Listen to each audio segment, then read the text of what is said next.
Hi, my name is Jamie Vollmuller. I am the founder of Suffolk Family Therapy and a trauma therapist. You are listening to Good Enough on 103.9. We can be heard every Thursday at 5:30 on your way home. If you ever need to get in contact with us for any reason, you can always give us a call at 631-503-1539 or visit our website at suffolkfamilytherapy.com. Today I just wanted to kind of introduce myself and let you guys know why I started Suffolk Family Therapy, a little bit about what we're about and what the show is going to be about. So as I said, I'm a trauma therapist. Suffolk Family Therapy, though family is in the name, is a private practice that focuses a lot on trauma work. I was a trauma kid growing up. I've been in therapy most of my life. From talk therapy, play therapy, cognitive behavioral therapy, and it made me very, very interested because of how therapy helped me in becoming a therapist. And as the years went on and I went to school, I found specialized therapies such as eye movement desensitization and reprocessing that really helps with trauma work in a much faster time period. So instead of years and years of therapy, people can be healed within months of therapy. And that was really important to me because the less time you're struggling, the more you can really start to begin the life that you want to live. So at Suffolk Family Therapy, nearly all of our clinicians specialize in eye movement desensitization and reprocessing, emdr, and we're really passionate about it. Today I have one of my clinical supervisors, Kristy Casper. She's also a licensed clinical social worker on. Kristy, I wanted you to just kind of say hi, introduce yourself, and kind of tell our audience what is different about the work that we do for you. Okay, well, hello everyone. I want to wish everyone a happy Mother's Day first. It is Mother's Day this weekend. So yes, I became a social worker, a clinician, because I just have a passion to help people. During the lockdown, I realized I am also a trauma kid. I think COVID and the lockdown messed a lot of people up, and a lot of people realized some things in the past that may have been subtle and not really traumatizing outright, but had an impact on how you are today. And the relationships you build and the work that you do and all that stuff, parenting. How you think, how you feel. Everything, how you respond, how you feel about yourself. Yeah. I'm a bad person, I don't deserve this or I don't deserve that. So EMDR, although I haven't participated as a client in EMDR during the training, we did a bunch and practiced on each other, and I actually, the little bit that I did, I got a lot out of it. Yeah. So with, you explained it really well the other day using cognitive behavior therapy as like a jumping point. So reframing those thoughts as like, for example, I'm a bad person to, no, I'm a good person, I'm doing this, I'm doing that. However, if those thoughts still come up and you logically know that you're a good person and you're lovable and deserve those things, those body sensations are still there, and they still make you feel uncomfortable and anxious even if you don't really realize it. So I've seen a lot of success so far in just the year that I've been doing it full time, and it excites me.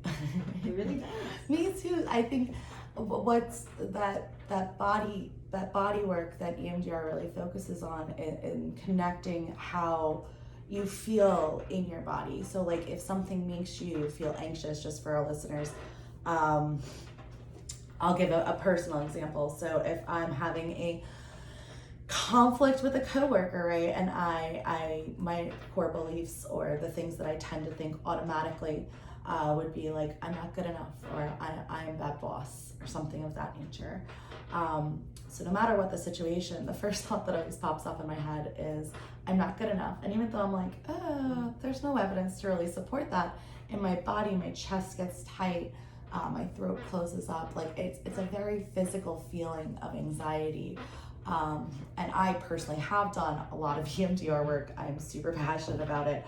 And that is the only therapy that has helped me to not that those thoughts don't come up, but when they come up, what happens is that the bodily sensations aren't there.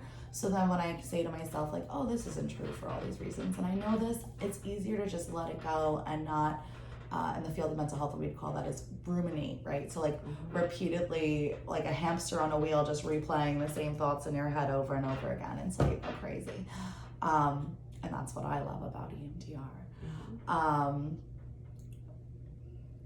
What are some like differences that you have seen in your clients versus like traditional therapy?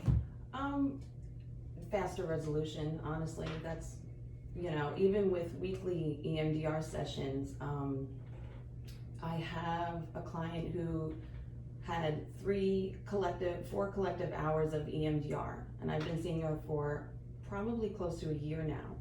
We just started processing an extremely traumatic thing that happened to her just a few years ago, and she got through it in 4 hours. Sure, it was over several weeks because in between we couldn't, cancellations, or if she couldn't get into the office or something, but literally just and how long would that have taken if it was talk therapy, like traditional? Well, it depends on the client and how. So how many? You said she's been in a year of talk therapy, yes. right? and a lot of that was putting out fires, and working through communication and stuff like that with relationships or coworkers and stuff like that. Yeah, another really big benefit that my clients say a lot is in talk therapy, you have to talk through all of these situations that you're embarrassed about or ashamed about or are really difficult for you to talk about. And the nice thing about EMDR, especially for me as a trauma kid, is I don't need to tell my therapist any details. Like literally you could be like, what we call it as a snapshot, like Christmas 94, that's what we're working on today. You don't need to say anything about it. Your brain kind of just gives you the memory that you need and the thoughts that you need and the bodily sensations that you need to process out. That's what I love about it. Yeah, because you don't need to get into the nitty gritty, because for a lot of people that's hard. It's really hard to talk about hard things, right? It's really hard to talk about things that are dysregulating. Some people just tell me how their body is changing. Oh, I feel lighter, or it's moving up to my throat or down to my stomach. Yeah. It's really cool. It is, especially with clients that have sexual abuse histories or physical abuse histories or even neglect, emotional. Yeah, or even, the death of a loved one. Like some people get like so overly emotional they just start crying and they can't even talk, when you're that upset. So that's one of the beautiful things about EMDR for me, is that you don't need to verbalize what's going on to come to a resolution, which makes it a lot easier for people to work through their issues without that feeling of embarrassment or shame or guilt. And that's truly a beautiful part of the process for me. So I just wanted to point out the research, although not a lot, the research that's been done on specifically EMDR intensives. So EMDR you could do you can collectively get it done in hour-long sessions or 45 minutes. Yeah, like weekly therapy, come once a week for an hour. So with EMDR intensives, you could have 3 to 6 hours, let's say. In a day. In a day, right? You'd have to reschedule your day and everything, but it's worth it, because if that person that I told you about, who was extremely successful, if she just spent 4 hours with me, who knows, we're not psychic, Yeah. But, right, so it would have been resolved in one day. In one day. So you're listening to Good Enough on 103.9. My name is Jamie Vollmiller. I'm the founder of Suffolk Family Therapy. You can reach us at 631-503-1539 or visit our website at suffolkfamilytherapy.com.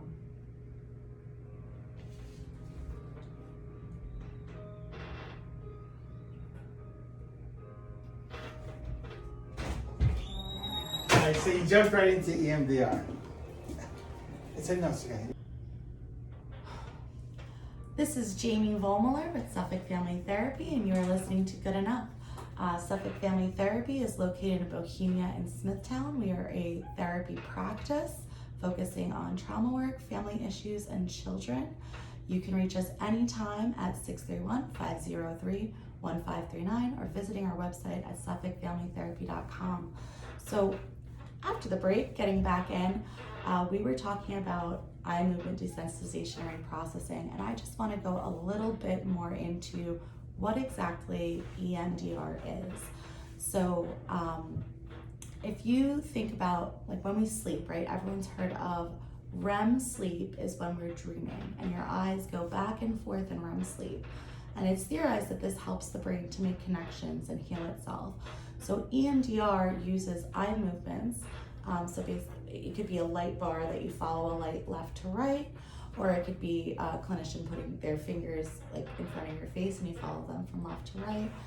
So it's mimicking this REM sleep while keeping you in your body in the present, which really allows you to rid your body of the feelings and sensations that are associated with the memories that you're processing while your eyes are moving back and forth. Now, for some people, these memories come up as almost like it's really almost like a dream. So it could be like a flashback or a replay of something that's happened to you from start to finish, if it's a really vivid memory. Or for other people, it could be more kind of like a dream. Like they'll get flashes of, I had a client once who said, I'm trying to reach my mother, but she keeps building a brick wall. And then I was trying to take down the brick wall and the brick wall kept going. So it's you know, in dreams, we kind of have to interpret them. So EMDR in some sense is like that, but your brain will just keep moving to the next piece of information to help it heal. What's really beautiful is it goes from these upsetting or distressing memories that you have or thoughts that you have or feelings that you have in your body. And you'll see as the session goes on that the brain then makes connections to other parts of the brain, which has been shown through MRIs and CAT scans, that other parts of the brain that previously weren't lit up are now lit up and connected, that are storing what we call adaptive memories or positive memories that counteract the beliefs from the negative memory that you had. So I don't know if anyone's ever seen the movie Inside Out, but I love Inside Out to explain EMDR. So in Inside Out, it's a Pixar movie. There's all these little emotions. There's this little girl, Riley. She moves, and these emotions are all in this like central hub that is her brain.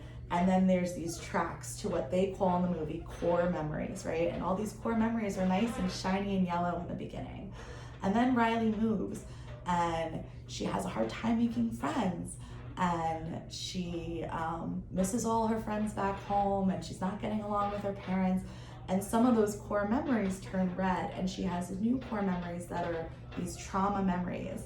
And the bridge to the brain where all the emotions are break.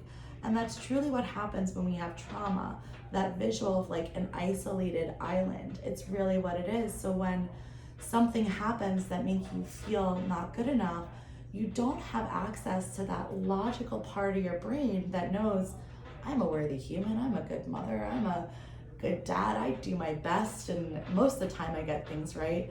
Our brain automatically goes to these really negative, dark places of like, oh, I'm a failure, I'm a loser, I'm this, because it's that trauma memory is being pinged, and your brain doesn't have access to all that other useful information that you have that really helps you understand that those thoughts aren't facts, right? They're just thoughts. Chris, you want to elaborate for me? I'm sorry, you're chatting so much. I love that that analogy and using that Pixar movie and stuff like that, because at the end, those happy core memories, like the orbs, you know, at the end, they turn blue, which is sadness. However, that's nostalgic. That's nostalgia. You know, that feeling of missing and wanting, but knowing that's still a happy memory, even though I don't experience that anymore. It's there, and I lived it, and it made me who I am today, kind of thing. Yeah, and I think what is really beautiful about it is that all feelings, and we get in a habit just in life, even as health professionals, of saying like good feelings and bad feelings. And what's really important, and if you take nothing else away from this show but this, is that feelings are just that, feelings, and they're signals to us to let us know that something's going on. So if you have anxiety, it's not a bad thing. You can't live a life without anxiety. Anxiety protects you. If you feel sad, or you feel guilty, or you feel any sort of emotion that's not necessarily pleasant in the moment, it's signaling to you that something needs to change so that you can feel more of those emotions that you want, like happiness and joy, and you can open up with your partner, with your be a better parent, more patient, you know. Yeah, there's nothing that's what I love about being a therapist, because I think almost everyone on our team for sure has that belief that like no one is beyond saving. I don't care if you're 20, I don't care if you're 60, I don't care if you're 40, I don't care if you've been having the same thoughts and the same struggles your whole life. Everyone has the capacity to change. Everyone has the capacity to feel better about themselves, to set better boundaries, to change their behavior and effectively change their life. And that's not just a cliche. Like, there are people that, you know, literally have full-blown career changes. I've gone to women in social work school in their 50s that have done career changes because they were like, that career wasn't serving me and I want to change my life and do something that I'm passionate about. So it's never too late to really fix how you feel about yourself, fix your relationships with other people. How you respond to the world, basically. Yeah, because a lot of it is, you know, especially if we're going back to like trauma, and trauma is like, it can be anything, right? Like if we go back to Inside Out, like Riley moved. Would most people consider that a trauma? No, but it was traumatic for an 8-year-old kid, and for a lot of 8-year-old kids that is traumatic, right? It's like your whole world is crashing down. And when other little things happen, it attaches to that little negative memory, and it just snowballs, and I think that's why so many people get caught up in these really pessimistic mindsets of like, it's hopeless, nothing can help, you know, this just keeps happening over and over, Murphy's Law, that will never get better, that kind of stuff. Because based on what our brain presents to us right now, it can feel like no matter what I do, no matter what I try, it's not going to get better. But I am really excited to have a show like this to help people understand that is just not true. That is your brain lying to you, and you can change your life at any time. You are the only person in control of your destiny. And I'm not saying that everyone has an equal playing field, because believe me, I understand the playing field is not always equal. But everyone has control over their own choices and what they choose to control in their life, and how they choose to handle other people or handle situations. And we could either respond to things by getting upset and being like, this isn't fair, or this isn't good for me, or and being stuck. Yeah, and like getting caught up in the like fairness or the rightness or the bad feelings that you have. Or you could reframe how you look at it, right? Yeah, EMDR does that for you. It shows you a new perspective. It unsticks you where you are, so you can move on and let go. Well, the beautiful thing about it too, Chris, is that it's your brain healing itself. So it's a very different feeling when your brain presents to you when you feel like I'm not good enough. So for me, when I went for fertility treatments, I did EMDR on my infertility, and my brain went from all the ways that I felt like I was a failure as a mother because I couldn't carry a child, to then flash forwards of me successfully giving birth to my son, breastfeeding, taking care of him, all of those positive things. And it's your brain healing yourself. Thank you for listening to us today. Please come back next week. We will be on the air every week, Thursdays at 5:30. This is Good Enough with Jamie Vollmuller from Suffolk Family Therapy. You can reach us at 631-503-1539 or visit SuffolkFamilyTherapy.com. Thank you, and I want you to know that you are good enough.